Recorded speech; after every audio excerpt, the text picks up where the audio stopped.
ഞാൻ ആഗ്രഹിക്കുന്നില്ല. പക്ഷെ ലവ് ജിഹാദ് എന്ന് പറയുന്നത് തന്നെ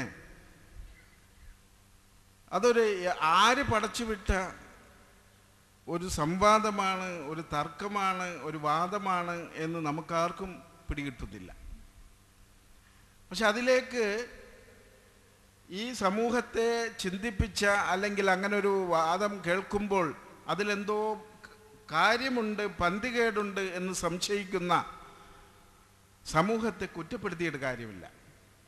കാരണം അതിനുള്ള വഴി തന്നെ നമ്മൾ ഉണ്ടാക്കി കൊടുക്കുകയാണ്. നമ്മൾ കഴിഞ്ഞ ഒരു 10 വർഷക്കാലത്തെ നമ്മുടെ ചരിത്രം പരിശോധിച്ചാൽ, അതല്ലെങ്കിൽ ഇപ്പോൾ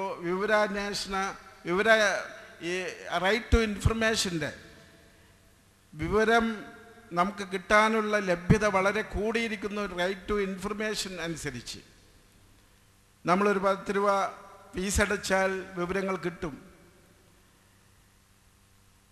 രജിസ്ട്രേഷൻ IG എന്നൊരു ഉദ്യോഗസ്ഥനുണ്ട് തിരുവനന്തപുരത്ത് പ്രവർത്തിക്കുന്ന. ഒരുപക്ഷെ അദ്ദേഹത്തിൻ്റെ അടുത്ത് ഒരു റൈറ്റ് ടു ഇൻഫർമേഷൻ അനുസരിച്ച് 10 രൂപ ഫീസ് അടച്ച് വിവരം ചോദിക്കുകയാണ്. ഈ 10 വർഷത്തിനുള്ളിൽ ഏറ്റവും കൂടുതൽ മിശ്രവിവാഹം നടന്നിട്ടുള്ളത്, അല്ലെങ്കിൽ പെൺകുട്ടികൾ ഏറ്റവും കൂടുതൽ ഏത് സമൂഹത്തിലേക്കാണ് മാറിയിരിക്കുന്നത് എന്ന് പരിശോധിച്ചാൽ, ഈ 10 വർഷത്തെ ചരിത്രം പരിശോധിക്കുന്നവർക്കറിയാം, മുസ്ലിം സമുദായത്തിൽ നിന്നാണ് ഒട്ടനവധി പെൺകുട്ടികൾ മറ്റ് സമുദായത്തിലുള്ള പുരുഷന്മാരെ കല്യാണം കഴിച്ച് യുവാക്കളെ വരിച്ചുകൊണ്ട് പോയിട്ടുള്ളത് എന്നുള്ള സത്യം നമുക്ക് മനസ്സിലാക്കാം. അത് നമ്മുടെ മേലുള്ള ഒരു ഏറ്റവും വലിയ ചോദ്യചിഹ്നമാണ്. സാമൂഹ്യപരമായും രാഷ്ട്രീയപരമായും സാംസ്കാരികപരമായും മതപരമായും നമ്മുടെ ഇടയിൽ പ്രവർത്തിക്കുന്ന എന്നെപ്പോലുള്ള അല്ലെങ്കിൽ മറ്റുള്ളവരെ പോലുള്ള ആളുകളുടെ നേരെ ഉയരുന്ന ഏറ്റവും വലിയൊരു ചോദ്യചിഹ്നമാണത്. ഒരുപക്ഷെ കോതമംഗലത്തും അല്ലെങ്കിൽ ഈട്ടിപ്പാറയിലും ആ പ്രശ്നമില്ലെങ്കിലും കേരളത്തിൻ്റെ പല സ്ഥലങ്ങളിലും, എറണാകുളം ജില്ലയിൽ തന്നെ വളരെ പരിഷ്കൃതമായ സ്ഥലങ്ങളിലുമൊക്കെ നടക്കുന്ന സംഭവങ്ങളാണ്. 10 വർഷത്തെ കണക്ക് പരിശോധിച്ചാൽ, സ്ഥിതിവിവരക്കണക്ക് പരിശോധിച്ചാൽ, മുസ്ലിം സമുദായത്തിലെ പെൺകുട്ടികൾ മറ്റ് സമുദായങ്ങളിലെ പുരുഷന്മാരെ അവർ സ്നേഹിച്ചാണോ അല്ലാതെയാണോ വിവാഹം ചെയ്തതിൻ്റെ തെളിവ് വളരെ വ്യക്തമായി നമുക്ക് രജിസ്ട്രേഷൻ IG ഓഫീസിൽ നിന്ന് ലഭിക്കും. പക്ഷെ സംഭവം എന്താണ്? ഇപ്പോൾ വ്യാപകമായി പ്രചരണം വന്നിരിക്കുന്നു. ഇപ്പോൾ ഉപതെരഞ്ഞെടുപ്പ് നടക്കുന്ന കാലഘട്ടമാണ്. എറണാകുളത്തെ ഒരു സ്ഥാനാർത്ഥി, ഒരു വനിതാ സ്ഥാനാർത്ഥി വളരെ ശക്തമായ രീതിയിൽ നമ്മൾ ചാനലുകളിലും TV-കളിലും കണ്ടതാണ്.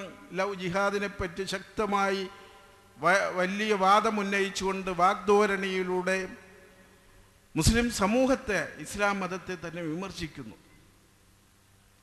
അതിനുള്ള വഴി എങ്ങനെ ഉണ്ടായി? അതാണ് നമ്മൾ ചിന്തിക്കുന്നത്. വാസ്തവത്തിൽ നമ്മുടെ സമുദായത്തിൽ നിന്ന് പെൺകുട്ടികൾ മറ്റ് സമുദായത്തിലെ ആൺകുട്ടികളെ വരിക്കുന്നതിനെ സംബന്ധിച്ച് നമ്മൾ ഇന്നേവരെ ചിന്തിച്ചിട്ടില്ല. പക്ഷേ മറിച്ച് ഉണ്ടായ ചില്ലറ സംഭവങ്ങളുടെ പേരിൽ ഈ സമൂഹം, ഈ സമുദായം കുറ്റവാളികളുടെ പട്ടികയിലേക്ക് എഴുതപ്പെട്ടുകൊണ്ടിരിക്കുന്നു.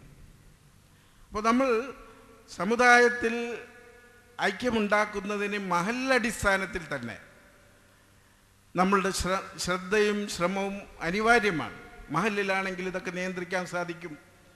നമ്മുടെ ആൺകുട്ടികൾക്കും പെൺകുട്ടികൾക്കും ദീനി വിദ്യാഭ്യാസം ശരിയായ ദിശയിൽ നൽകുക എന്നുള്ളതാണ് ഇതിനുള്ള ഏറ്റവും കരണീയമായ മാർഗം. അതല്ലാതെ മറ്റൊരു വഴിയില്ല. അങ്ങനെ മാത്രമേ ഈ ധർമ്മച്യുതിക്കെതിരെ പോരാടാൻ നമുക്ക് സാധിക്കുകയുള്ളൂ. ഞാൻ ദീർഘിപ്പിക്കുന്നില്ല. മഹാനായ ഉസ്താദിൻ്റെ പ്രഭാഷണമാണ് നിങ്ങൾ ആഗ്രഹിക്കുന്നത്. അതും അതിൻ്റെ ഒരു വഴിയാണ്. ഇവിടുത്തെ ജനങ്ങൾക്ക് അവബോധം സൃഷ്ടിക്കുന്നതിന് ഈ മഹലിലെ മുഴുവൻ സഹോദരന്മാർക്ക്, സ്ത്രീ പുരുഷന്മാർക്കും കുട്ടികൾക്കും ശരിയായ ദിശാബോധം കൊടുത്ത്, മതപരമായ ശരിയായ ദിശാബോധം കൊടുത്തുകൊണ്ട് ഈ സമൂഹത്തിൽ വളർന്നു വരുന്ന ധർമ്മച്യുതിക്കെതിരെ ശക്തമായ പടവാളുമായിട്ടാണ് മഹാനായ ഉസ്താദ് ഈട്ടിപ്പാറയിൽ വന്നിട്ടുള്ളത്. ഇതും അതിൻ്റെ ഒരു ഭാഗമാണ്.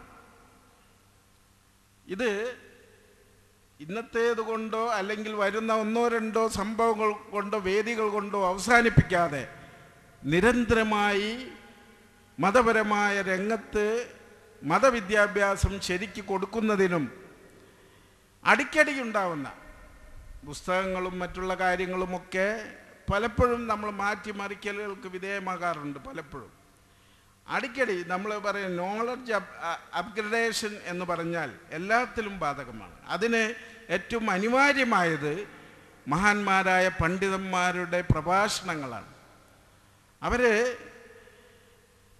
അവരുടെ വിജ്ഞാനം സമൂഹത്തിൽ പുതുതായി ഉണ്ടാകുന്ന സംഭവവികാസങ്ങളുടെ അടിസ്ഥാനത്തിൽ അത് രൂപപ്പെടുത്തി അത് അപ്ഗ്രേഡ് ചെയ്തുകൊണ്ടാണ് പാമരന്മാരായ നമ്മളുടെ മുമ്പിലേക്ക് ഇത് അവതരിപ്പിക്കുന്നത്. അത് ഇത്തരത്തിലുള്ള സദസ്സുകൾ കൊണ്ട് മാത്രമേ സാധ്യമാകൂ. അത്തരത്തിലുള്ള സദസ്സാണ് ഈട്ടിപ്പാറ മഹല്ല് ജമാഅത്ത് ഇവിടെ സംഘടിപ്പിച്ചിട്ടുള്ളത്. അത് ഒരു സദസ്സ് കൊണ്ട് അവസാനിപ്പിക്കാതെ നിരന്തരമായി പണ്ഡിതന്മാരുടെ പ്രഭാഷണങ്ങൾക്ക് വേദിയൊരുക്കിക്കൊണ്ട് നിങ്ങളൊരു തുടക്കം കുറിക്കണം, നിങ്ങളതൊരു മാതൃക കാണിക്കണം എന്ന് അഭ്യർത്ഥിച്ചുകൊണ്ട് അള്ളാഹുവിൻ്റെ നാമത്തിൽ ഈ ചടങ്ങ് ഞാൻ ഉദ്ഘാടനം ചെയ്തുകൊണ്ട് അവസാനിപ്പിക്കുന്നു. നിങ്ങൾക്ക് നന്ദി. അസ്സലാമു അലൈക്കും. അസ്സലാമു അലൈക്കും വറഹ്മത്തുള്ളാഹി. അഊദു ബില്ലാഹി മിനശ് ശൈത്വാനിർ റജീം. ബിസ്മില്ലാഹിർ റഹ്മാനിർ റഹീം. അൽഹംദുലില്ലാഹി റബ്ബിൽ ആലമീൻ. വസ്സലാത്തു വസ്സലാമു അലാ ഷഫീഉൽ മുദ്നിബീൻ ഇമാമിൽ മുത്തഖീൻ റസൂലി റബ്ബിൽ ആലമീൻ വഅലാ ആലിഹി വസഹ്ബിഹി അജ്മഈൻ. ഫഇന്ന ഖൈറൽ കലാമി കലാമുല്ലാഹി വഖൈറൽ ഹദി ഹദി മുഹമ്മദിൻ സ്വല്ലല്ലാഹു അലൈഹി വസല്ലം. വശറൽ ഉമൂരി മുഹദസാതുഹാ വകുല്ലു മുഹദസത്തിൻ ബിദ്അ. ബിസ്മില്ലാഹി അലൈക തവക്കൽനാ വഇലൈക അനബ്നാ വഇലൈക്കൽ മസീർ. ഹസ്ബുനല്ലാഹു വനിഅമൽ വക്കീൽ നിഅമൽ മൗലാ വനിഅമൻ നസീർ. വലാ ഹൗല വലാ ഖുവത ഇല്ലാ ബില്ലാഹിൽ അലിയിൽ അദീം. റബ്ബി ഇശ്റഹ് ലി സദ്രി വയസ്സിർ ലി അംരി വഹ്ലുൽ ഉഖ്ദത മിൻ ലിസാനി യഫ്ഖഹു ഖൗലി.